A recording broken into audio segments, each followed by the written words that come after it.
ముస్లిం Christian మీరు ఏం కాదు, మీకు అర్థం కూడా ఇతరులు కాదు, అందరి పూర్వీకులు హిందువులే, అందరూ మన అవుతుంది. అసలు హిందువులకి మతం లేదు, అసలు హిందూ అనే పదమే లేదు.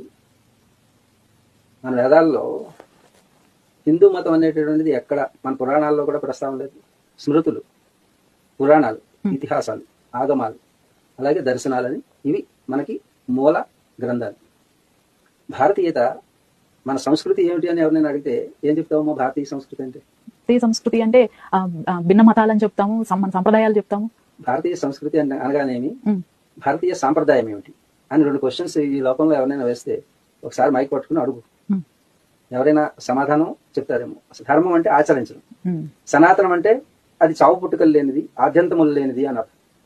మాది సనాతన ధర్మం, మాది సనాతన ధర్మం అంటున్నారే, ఎవరిది సనాతన ధర్మం కాదు, ఏ మనుషులది కాదు, ఏ జంతువులది కాదు.